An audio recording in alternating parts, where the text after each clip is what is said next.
இன்றே சப்ஸ்கிரைப் செய்து உங்கள் ஃபேவரட் ஷோகளை காணுங்கள். அடித்தால் தான் ஒரு மாணவர் திருத்த முடியும். நிச்சயமாக. இப்போ அரசாங்க விதிப்படி எந்த மாணவரை அடிக்கக்கூடாது, இது சட்டம், ரைட்டா? இப்போ இன்கேஸ் இப்படி ஒரு விதி இல்லை, இப்படி ஒரு சட்டமே இல்லை அப்படின்னா, ஒரு மாணவன் தப்பு பண்ணுறான் அப்படின்னா அவனை அடித்து திருத்ததுக்கு ஆப்ஷன் கிடைச்சா நீங்கள் அது செய்வேன் அப்படின்னு சொல்கிறவங்க மட்டும் கை தூக்குங்க.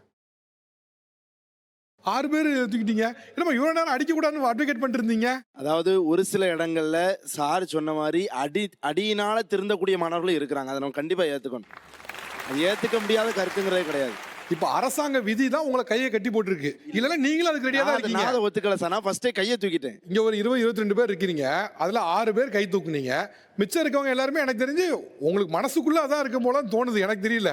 இப்போ நம்ம ஒரு 2 வீலர் ஓட்டிட்டு போறோம்னு வச்சுக்கோங்களேன். ரைட் சைடு இண்டிகேட்டர் போட்டு தெரியாமல் லெஃப்ட்டில் திரும்பிடுறோம். இன்னொருத்தனை இடிச்சிடறோன்னு வச்சுக்கோங்க. அவன் இறங்கணுன்னா நம்மளை ஒரு அடி அடிச்சிடறான்னு வச்சுக்கோங்களேன். நம்ம தப்பு பண்ணிட்டோம், அதனால் அவன் அடிச்சிட்டான் அப்படின்னு நம்ம ஏற்றுப்போமா? எத்தனை பேர் அப்படி ஏற்றுப்பாங்க? இங்கே இருக்கிறவங்களே கூட கேளுங்களேன்.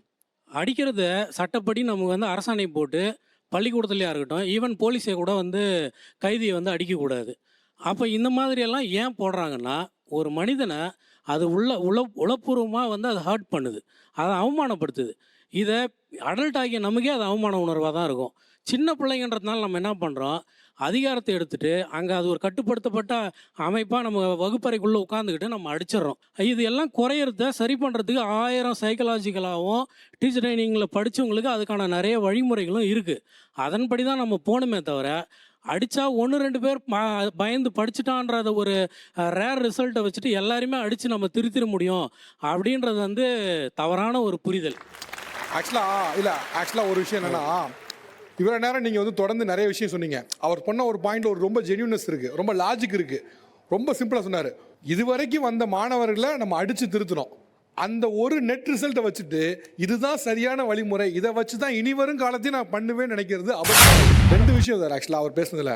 ஒன்று என்றைக்குமே பொது நீரோட்டத்தில் பேசுகிறது ரொம்ப ஈஸி. ஏன்னா எல்லாரும் ஆமாசாமி போடுவாங்க, கை தட்டுவாங்க, அது ரொம்ப ஈஸி. இப்போ அடிக்கிறதுங்கிறது ஒரு பொது நீரோட்ட கருத்து.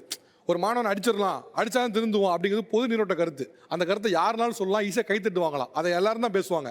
ஆனால் பொது நீரோட்டத்துக்கு எதிரான ஒரு கருத்தை சொல்கிறது, அது ரொம்ப நுட்பமான கருத்தை சொல்கிறது ரொம்ப முக்கியம். ஆக்சுவலாக he made a logical point. ஏன்னா எவ்வளவோ மாறி இருக்குங்கிறப்போ நாமளும் மாறணும். இன்னைக்கு ஒரு கோலை வச்சு தான் ஒரு மாணவனை திருத்த முடியுதுன்னா நாம நாகரிகமான சமுதாயத்தில் எப்படி இருக்குன்னு சொல்ல முடியும்? 2வது விஷயம் என்ன அப்படின்னா, அவர் அவர் அரசு பள்ளி டீச்சர் சொன்னார். இந்த நேரத்தை ஆக்சுவலாக பதிவு பண்ணி ஆகணும். நிறைய இடங்களில் பார்த்தோம் அப்படின்னா அரசு பள்ளி டீச்சர்ஸ் மேலே நிறைய புகார்கள் சொல்லுவாங்க. அவங்க சரியாக வரதில்லை, ஜஸ்ட் சும்மா கையெழுத்து போட்டு போயிடுறாங்க, டைம் பாஸ் பண்ணுறாங்க அப்படின்னு. அவர் சொல்ல ஒரு முக்கியமான பாயிண்ட் சொன்னார். ஒரு மாணவன் 3 நாள் வரல அப்படின்னா அது என்னோட டியூட்டி, அவன் என்ன ஆனா ஏதானான்னு பார்த்து CO வரை ரிப்போர்ட் பண்ணணும்னு அவர் சொன்னார். Actually that make sense. அதனால தான் தமிழ்நாட்டில் இடைநிற்றல் கம்மியாக இருக்குது. அந்த இடைநிற்றல் கம்மியாக இருக்க காரணம் என்னன்னா, இவரை போன்ற ஒரு அரசு பள்ளி மாணவர் எங்கேயும் போயிடக்கூடாதுன்னு சொல்லி இவரை போல ஒரு அரசு பள்ளி டீச்சர் அதுக்கு உழைக்கிறாங்க. அவங்க உழைக்க போய் தான் சீஃப் எஜுகேஷன் ஆஃபீஸர் எல்லாருமே அதுக்கு உழைக்கிறாங்க. அதனால தான் தமிழ்நாட்டில் இடைநிற்றல் கம்மியாக இருக்குது. GRH எல்லாமே கூட இருக்க காரணம் அரசு பள்ளியில் இருக்கக்கூடிய நிறைய ஆசிரியர்கள். புகார்கள் இருக்கலாம், அது வேற. ஆனால் ஒட்டுமொத்த அரசு ஆசிரியர் மேலேயும் ஒரு ஸ்கேண்டலைஸ் பண்ணுறதுங்க தப்பு. அதுக்கு ஒரு பெஸ்ட் எக்ஸாம்பிள் சார். உங்கள் பேர் என்ன சார்? மாரிமுத்து சார். திருப்பத்தூர் ஊர். அங்கே இருக்கிற ஒரு அரசு பள்ளியில் வேலை செய்கிறேன். வாழ்த்துக்கள் சார். எஜுகேஷன் பொறுத்தவரையிலும் என்னென்னா, அது அதாவது ஹார்ட் ஒர்க் தான். ஸோ ஹார்ட் ஒர்க்கை பொறுத்து தான் நம்ம இந்த நாலேஜ் இருக்கே தவிர நமக்கு தகவல்கள் ஈஸியாக கிடைக்குதா ஈஸியாக கிடைக்கலன்றது. ஆனால் அதே டைமில் இப்போ இருக்கக்கூடிய நவீன ஆசிரியர்கள் முன்னாடி இருக்கக்கூடிய ஆசிரியர்களுக்கு இல்லாத ஒரு சேலஞ்ச் என்னன்னு கேட்டிங்கன்னா, முன்னாடி இருக்கிற ஆசிரியர்கள் பையன் கிளாஸுக்கு வரான்னா பையனுக்கு எதுவுமே தெரியாது, நான் சொன்னால் போதும். ஸோ அங்கே நான் இன்ஃபர்மேஷன் கொடுத்தாவே என்னை சார் உங்களுக்கு என்ன சார் இவ்வளோ விஷயம் தெரிஞ்சிருக்கு சார், அதாவது காந்தி செத்துட்டாருன்னு நான் சொன்னேன்னா, ஐயோ சார் காந்தி செத்துட்டாரா அப்படின்ற மாதிரி சொல்கிறாங்க. பட் இன்னைக்கு இருக்கக்கூடிய பையன், இந்த காலத்து ஆசிரியர்கள் பார்த்திங்கன்னா பையனுக்கு எல்லாமே தெரிஞ்சிருக்கு.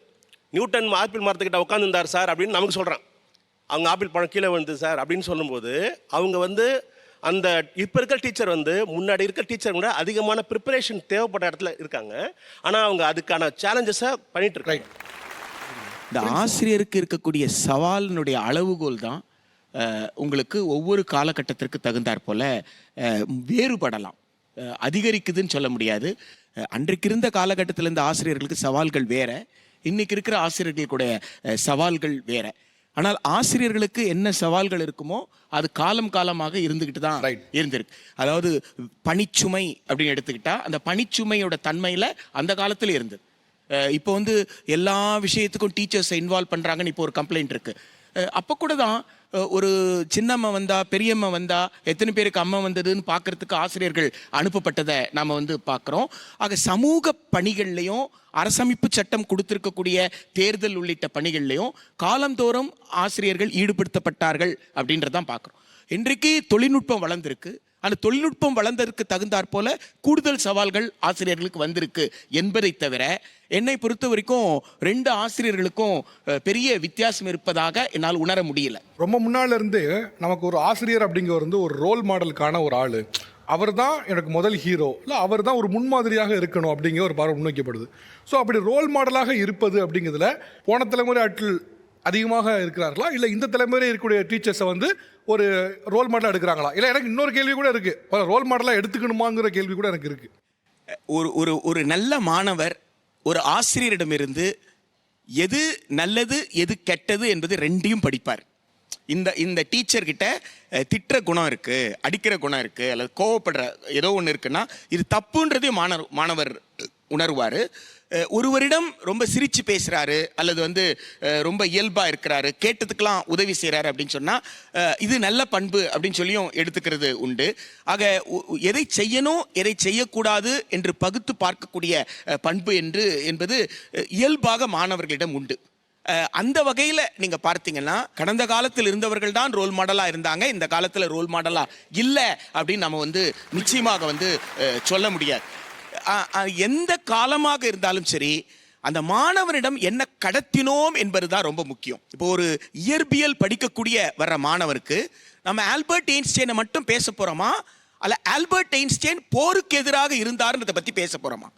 இன்றைக்கு வந்து மொபைல் ஃபோன் வந்துருச்சு. இந்த இன்ஸ்ட்ருமெண்ட்டை காட்டும் பொழுது குழந்தைகளுக்கு நிறைய வந்து கேம்ஸ் கொடுக்குறாங்க. எந்த கேம்ஸாவது துப்பாக்கி இல்லாத கேம்ஸ் இருக்கா? அப்போ குழந்தைகிட்ட துப்பாக்கியை காட்டுவது என்பது நியாயமா? ஆனால் ஆல்பர்ட் ஐன்ஸ்டைன் அணுகுண்டு செய்யக்கூடாதுன்னு சொல்லியிருக்கிறார். ஆல்பர்ட் ஐன்ஸ்டைன் ஒரு சமதர்மமான சமூகம் வேண்டும், சமதர்மமான பொருளாதாரம் வேண்டும் கேட்டிருக்காரு. இப்ப ஆல்பர்ட் ஐன்ஸ்டைன் அரசியல் பேசியிருக்கிறார், ஆல்பர்ட் ஐன்ஸ்டைன் பொருளாதாரம் பேசியிருக்கிறார் என்பதை ஒரு பிசிக்ஸ் டீச்சர் பேசலன்னா அவர் டீச்சரான்றது கொஸ்டின் தான். கடந்த காலத்துல சட்டங்கள் இல்லை, நீ அடிக்க கூடாது, நீ திட்டக்கூடாது அப்படின்ற சட்டங்கள் இல்லை. ஆனா இந்த காலத்துல அப்படி சட்டங்கள் இருக்கு. சட்டங்கள் இருந்தாலும் சட்டங்கள் இல்லாவிட்டாலும் ஒரு நல்ல ஆசிரியர் அடித்தோ திட்டியோ மாணவருக்கு சொல்லித்தர முடியாது என்பதுதான். ஒரு மாணவனிடம் படிக்கின்ற ஆர்வத்தை தூண்டினால் அந்த ஆசிரியர் சிறந்த ஆசிரியர். தனக்கு தெரிந்த அனைத்து கருத்தையும் சொல்லிக் கொடுக்கிற ஆசிரியர் வந்து சிறந்த ஆசிரியரா அப்படின்னு சொல்ல முடியாது. ஆனால் மாணவரை படிக்க தூண்டிவிட்டால் அவர் வந்து சிறந்த ஆசிரியர்.